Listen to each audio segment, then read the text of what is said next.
What is going on, guys? Welcome back to another video. So over the past couple days, I have started this new series where I give updates on recent NHL drafts. We started in 2023. You cannot make full assumptions on those guys yet. Then we did 2022, and now we got 2021. And when looking at the 2021 draft, especially in that first round, especially in that top nine, the top nine is absolutely loaded. It's looking like we're going to have some high-end NHL players. No real franchise guys, but at this point, a lot of these guys are playing meaningful NHL games. Not saying if they're still in the AHL or elsewhere, their career's over, but it's 3.5 years since they've been drafted. These guys are like 21, 22 years old. They should start making a name for themselves in the NHL. And yeah, as I alluded to, the top nine, man, it is pretty disgusting. You think the worst player out of this bunch is still going to have a damn good career. It obviously falls off at number 10, but we'll get to him. And up first, we got Owen Power in the first year of his 8-year, $8.35 million deal. He's breaking out 10 points in 15 games. You thought a little bit of a sophomore slump in terms of his offensive production. Had a really good rookie year. Was thought maybe not as a project. He was first overall, but he really hit the ground running for the Buffalo Sabres. And yeah, do I ever think he's going to be a top 10 defenseman in the NHL? Maybe it could happen. It's going to be tough because he's never going to play on that top power play because of Rasmus Dahlin. But he's developing into what looks like a future very, very, very, very, very good top pair guy. Probably top 30 defenseman in the NHL. Good pick for the Buffalo Sabres at this point. He has all the physical tools. Obviously, 6'6", 226 pounds. It can skate the way that he can skate. He's going to be a special player. Matty Beniers up next. Bit of a slow start to this season, but he's up to 9 points in 15 games. So looking like more of the player that he was in 2023 versus 2024 when he really fell off a decent amount offensively. His underlying offensive numbers have never been good. He's definitely more of a defensive Selke level guy down the line. But as long as he can turn into a 65 to 70 point Selke level guy, which he was near in 2023. I think for the Seattle Kraken, that's solid. You ideally want him to be a superstar, but I'm not sure he's ever going to have that offensive talent. Mason McTavish, 8 points, 13 games. So yeah, he's scoring at around the same pace that he was last year. Probably not the future number one center for the Anaheim Ducks. I think we can agree that's probably Leo Carlson. I almost said Trevor Zegras for a second. I don't know where my brain's at today. But yeah, Mason McTavish looks like he's going to be a solid 60 to 65 point guy. Bit of a shock, bit of a late riser in the draft process, but he's definitely established himself as a very good top six forward. Luke Hughes, Thanasis Hughes, we got up next. Only 1 point in 9 games. It's kind of tough. The Devils brought in a lot of defense help, defenseman total, Brendan Dillon, as well as Brett Pesce. So yeah, maybe the offensive production won't really be here. This year, him and Simone Nemec just not really taken off like I maybe expected. But yeah, 47 points as a rookie. He obviously makes some boneheaded decisions. Not the best defensively right now, but I think the offense is still just so prevalent for a guy that is so young. He just turned 21 like 2 months ago. He's one of the youngest guys in this draft, was the youngest in this draft. I still think he projects as a very good top pair offensive defenseman. Although I call him Thanasis Hughes, I still like his game a decent amount. Kent Johnson was killing it. It was really tragic when he got hurt. I think he's out like another month or so. But yeah, 5 points in his first 4 games. Last year, was it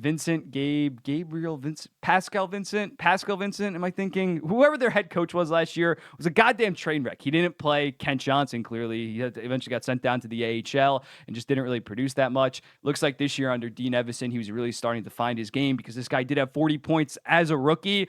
He still looks like a very solid offensive talent.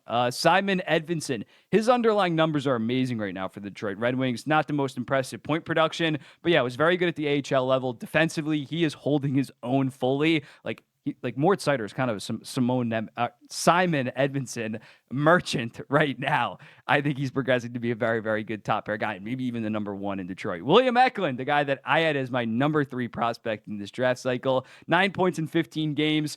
I think that he's probably going to go from between 55 to 65 this season on that top line with Mikael Granlund, with Tyler Toffoli. They're just letting him run. I think he's playing like 21-30 a night or something ridiculous like that. Last time I checked, he was top 10 in the entire NHL in ice time.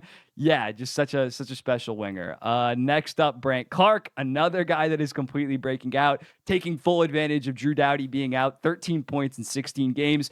The defensive aspects of his game definitely need to improve, but you look at what this guy's done at every single level. 2023, 2 points per game as a defenseman in the OHL for the Bury Colts, and then was near a point per game in the AHL. He was by far the leader in terms of points per game at the AHL level. Such a dynamic skater and just amazing hands, and as a result, he's hitting it out of the park right away. Once Drew Doughty gets back and he's not on that top power play, he'll probably slow down a little bit, but yeah, to be putting up, what is this, like 65 point pace as kind of a rookie. He's not Calder eligible because he played more than 6 games in his 2 years, but he'd be the Calder favorite right now, no doubt, if he was eligible. Dylan Gunther, another guy that recently signed a massive extension, has slowed down a little bit. What do you have, like 5 goals in his first 4 games or something ridiculous like that? So he has slowed down a little bit, but I think the rate that he's going at right now overall in the season, I think is possible. I think he can be 35 to 40 goals as well as around 70 points.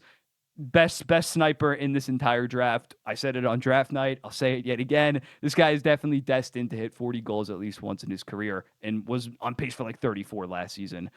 Tyler Boucher. Yikes. This was a crazy pick in the moment because, as you see, he wasn't that productive with the U.S. national team. Then goes to Boston, doesn't play good. Then goes to the OHL, doesn't even put up point per game. Then goes to the AHL, 5-21, and now 0-10. Again, if you remember the 2021 draft, this was a massive reach on draft night. He had a late second, early third round grade by some. Nobody really had him first round at all. Maybe some people had him early second. This is one of the biggest reaches of like the 21st century, genuinely, in terms of like an absolute shock. And it just hasn't worked at all. It's not like he was this extreme unicorn, like 6'7", and had some skill. No, he was just a U.S. developmental program kid that wasn't that good in the moment and isn't that good now. Cole Sillinger, he's had a decent revival ever since that rookie year.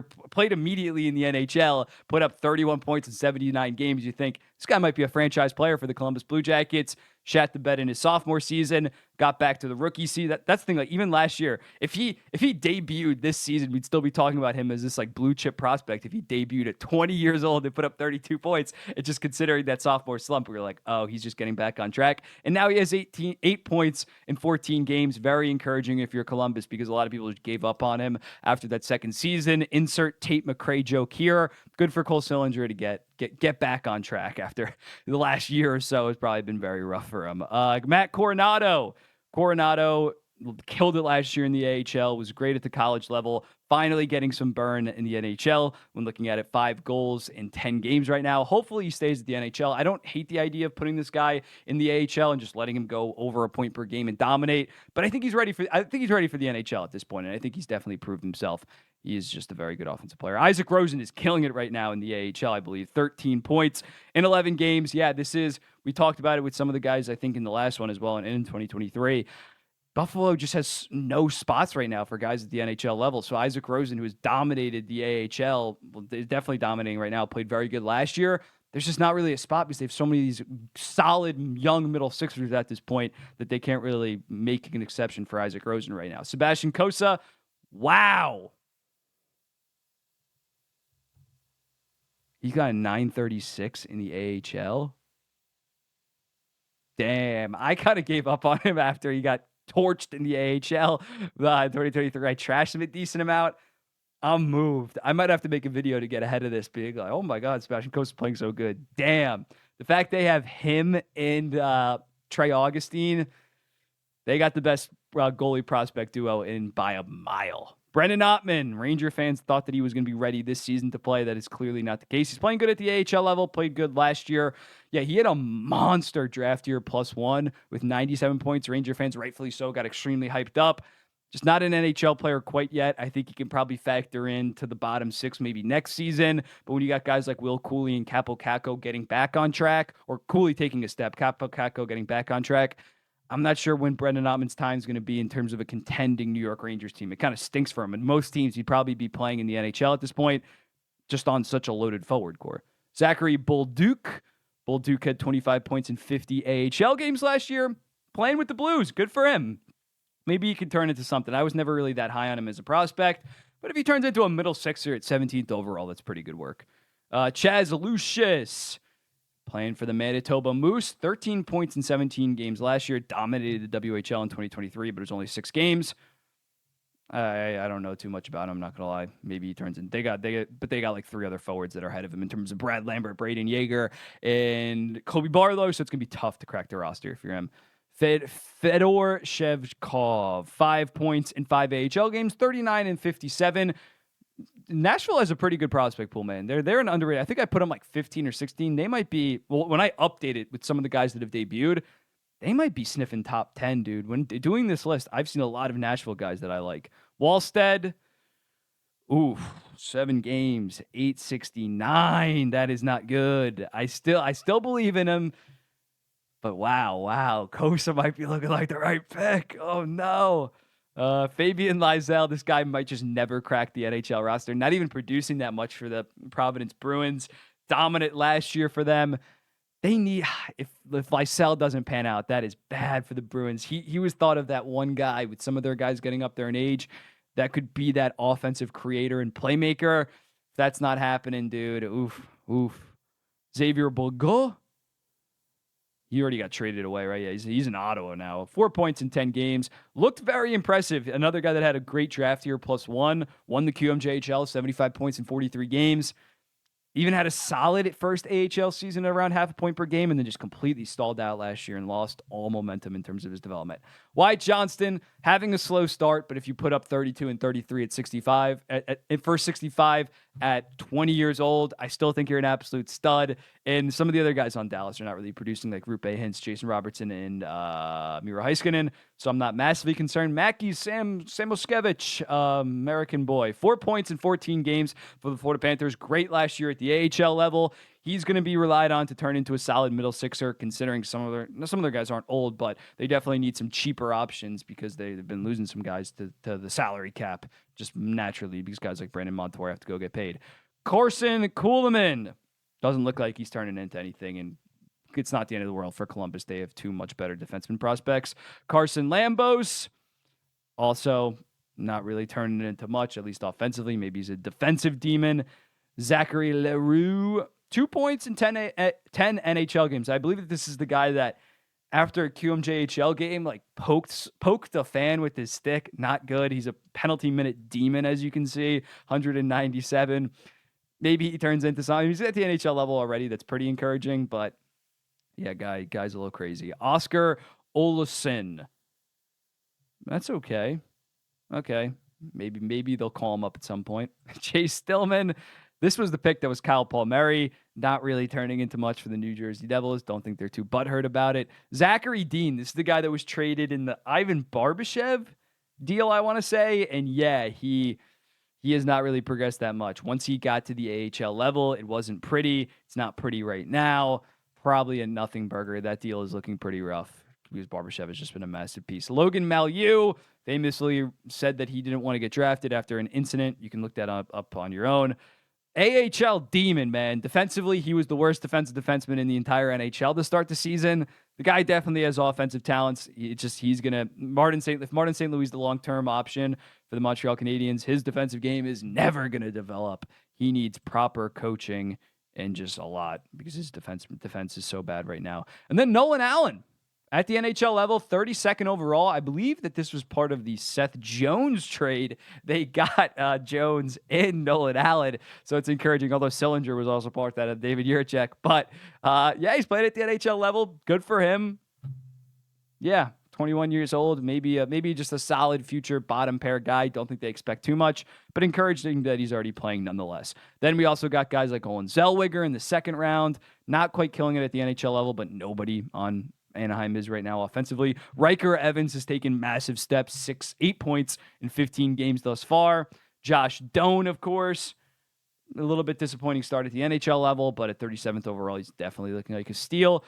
Shea Boyum, how's he looking for the Detroit Red Wings? Not that well, but he was a decent tier above their top 3 young defensemen. Who else? Scott Morrow, is he at the AHL level? Yeah, I was looking forward to it. I think he might get some burn with the NHL team. Very good at UMass prior years. Hopefully he gets a run with them. I thought that was Ivan Fedotov for a second. I was like, what the hell? Aturatu! My New York Islanders legend. Not really producing that much at the NHL level. Logan Stankoven. Obviously a beast. Potential Calder favorite right now with him and Matvei Michkov. If Matvei Michkov doesn't keep getting benched. Matthew Nyes. Great pick at 57th. Gotta say that. Or else the Leafs fans are going to come after me. Who else we got? I got my Islanders, my random Islanders that I click on. Kirill. Jackson Blake, definitely a steal. Oh my God, 109th overall. This guy torched college and has 6 points in 13 games, playing a solid like third line role for them right now. I'm definitely forgetting someone, and someone's going to comment it, be like, you didn't click on this person, got it. Robert Orr, any relation to, I wonder if he went by Bobby. Then we got, I think that's about it. Unless I'm forgetting someone. Yeah. Let me know in the comments. Ooh, Sam Lipkin, he tore it up at the college level in recent years. How's he doing? All right, let me know in the comments. What do you think about this? This is an interesting draft. There's definitely no superstar yet, but a lot of high-end guys. I'll be seeing you in the next one.